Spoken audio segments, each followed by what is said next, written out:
Hello everyone, welcome to Race Academy. This is Shruti Jain.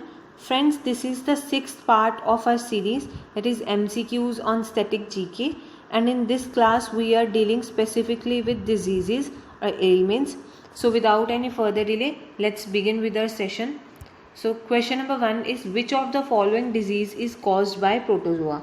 मतलब जो हमें options दे रखी हैं इनमें से ऐसा कौन सा डिजीज़ है जो कि प्रोटोजोआ के कारण हमें होता है. Option number A is diphtheria, option number B is plague, option number C is leprosy and option number D is malaria. Right answer to this question is option number D, that is malaria. Friends, इस बारी मैंने वो सारे points जो कि important आपके examination के लिए, जो एग्जामिनर फ्रीक्वेंटली पूछ लेता है एग्जाम्स में, वो सारे इस पीडीएफ में ऐड कर दिए हैं. So the first thing which you have to remember regarding the malaria disease is the affected organs. First one is RBC and the second one is liver. RBC की full form क्या होती है? Red blood cells. Red blood cells. उसके बाद जो parasite इस वाले disease में इन्वॉल्व होता है वो होता है plasmodium. So the third thing which you have to remember is carrier of the disease is female anopheles. So this was all about question number 1. हमारा सेकेंड क्वेश्चन है diarrhoea affects which organ of the body. मतलब जब इंसान को diarrhoea हो जाता है तो हमारी बॉडी का कौन से पार्ट को सबसे ज़्यादा अफेक्ट पहुंचता है. Option number A is bone marrow, option number B is gums, option number C is intestine and option number D is brain. Right answer to this question is option number C. और इसमें सिर्फ एक ही main point है which you have to remember, that is parasite जो कि इसमें involve होता है वो कौन सा होता है? Entamoeba histolytica. और second thing which you have to remember is diarrhoea is caused by protozoa, is caused by protozoa.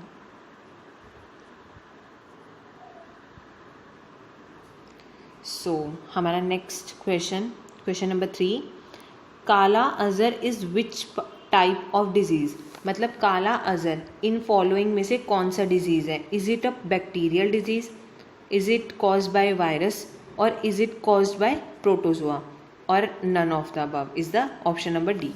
So right answer to this question is option number C, that is it is caused by protozoa.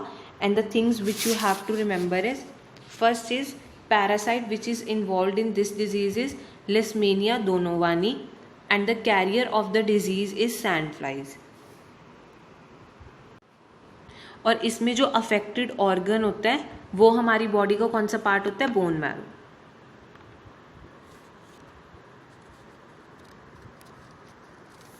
So our next question is question number 4. Measles is a disease caused by which virus. मतलब जो measles है वो कौन से virus के कारण होता है? Option number A is morbilli virus, option number B is myxo virus, option number C is variola virus and option number D is varicella virus. Right answer to this question is option number A, that is morbilli virus. Friends, आप लोगों को एक चीज़ तो इस question को पढ़ते ही समझ में आ गई होगी कि जो मीजल्स है वो कौन सा डिजीज़ है? That is caused by virus, caused by virus. ठीक है, उसके बाद ये होता किस वायरस के कारण है? Name of the virus is morbilli virus and it affects the whole of the body of human. So our next question is chicken pox is caused by which virus. अब हमने इसमें बताना है कि चिकन पॉक्स है वो कौन से वायरस से होता है. Option number A is varicella virus, option number B is variola virus, option number C is myxo virus and option number D is plasmodium. Right answer to this question is option number B, that is variola virus. Chicken pox में भी हमारी full body ही, मतलब whole of the body is affected. और chicken pox भी इससे हमें पता चलता है it is also caused bye a virus. So our next question is which of the following is a fungal disease. मतलब ऑप्शन में से कौन सा डिजीज फंगल डिजीज है? Option number A is polio, option number B is ringworm, option number C is trachoma and option number D is meningitis. So the right answer to this question is option number B, that is ringworm. The points which you have to remember regarding this question, first, जो ये disease है ये एक fungi के कारण spread होता है और उस फंगी का नेम क्या होता है? ट्राइकोफाइटन ल्यूरोकोसम. और एक ये क्या है, ये तो हमें क्वेश्चन से ही पता चल जाता है कि ringworm is a fungal disease. ठीक है, जो कि कॉज कौन करते हैं? Fungi, naming Trichophyton. ओके, और उसके बाद the point which you have to remember is it is a infectious disease. It is a infectious disease.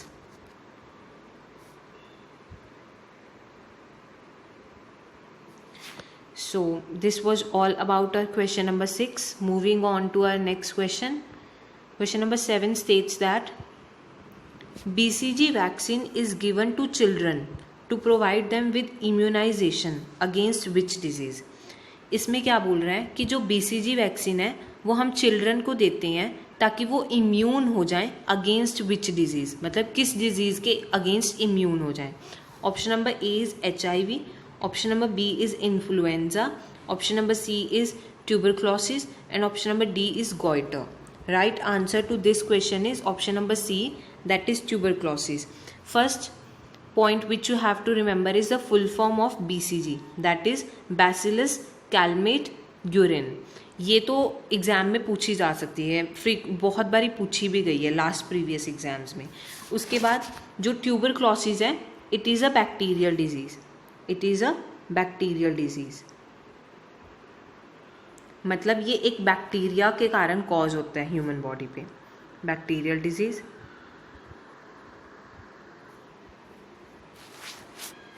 The next thing which you have to remember is the name of the bacteria which causes the disease tuberculosis. Is name of bacteria is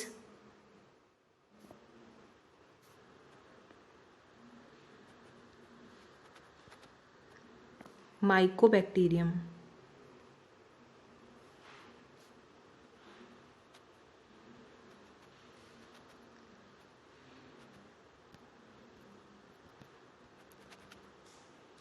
So this was all about question number 7. Moving on to our next question, question number 8. Which of the following is used to find out the abnormality of heart? Option number A is electroencephalogram. Option number B is electrocardiograph. Option number C is magnetic resonance imaging. And option number D is autoanalyzer.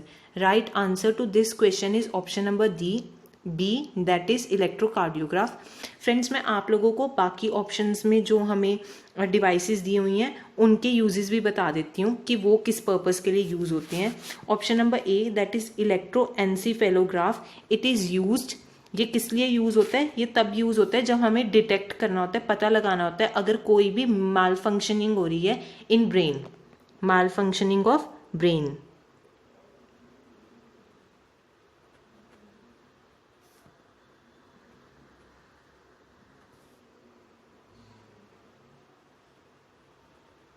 Option number B electrocardiograph का तो मैंने आप लोगों को बता ही दिया, that is the अगर कोई भी एबनॉर्मैलिटी होती है हमारे हार्ट के साथ. ऑप्शन नंबर सी है जो, that is magnetic resonance imaging, इसकी शॉर्ट फॉर्म है MRI. अगर हमारी बॉडी में, सारी बॉडी में, होल बॉडी में कोई भी एबनॉर्मैलिटी होती है तो हम MRI करवाते होते हैं.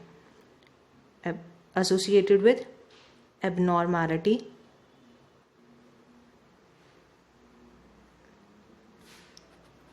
in the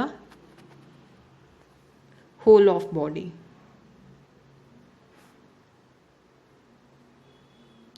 So moving on to our next question. Who discovered the vaccine for rabies? Option number A is Louis Pasteur. Option number B is Robert Koch. Option number C is Ronald Ross. And option number D is Charles Leveran. Right answer to this question is option number A, that is Louis Pasteur. और उसके बाद जो rabies है, it is a viral disease. It is cause by a virus. It is cause by a virus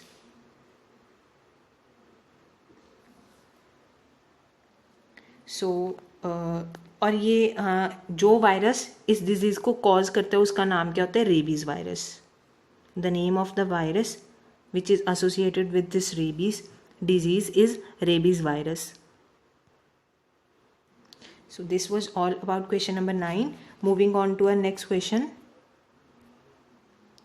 Who invented electrocardiograph? मैंने आप लोगों को electrocardiograph का यूसेज तो क्वेश्चन नंबर 8 में बता दिया, but here it states who invented, कि इन्वेंशन किसने किया था इलेक्ट्रोकार्डियोग्राफ का. Option number A is McCallum, option number B is Holst, option number C is Christian Barnard, and option number D is Ivanian. Right answer to this question is option number D, that is Ivanian.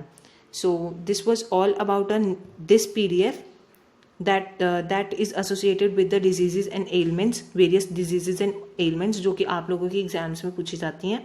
So thank you for watching the video. And the last thing which I want you to remember is sir की फनकार sir की Unacademy पे live classes आ रही हैं, जो कि शाम को 4:30 होती हैं और रात को भी होती हैं कुछ live classes, I guess at 9:30 PM. जो आप लोगों को आप लोग उन क्लासेस को वहाँ जाके देखो, क्योंकि वो हमें पंजाब एग्ज़ाम्स की तैयारी करवा रही है. So do join in there, live sessions आ रहे हैं सर के. So thank you for watching the video.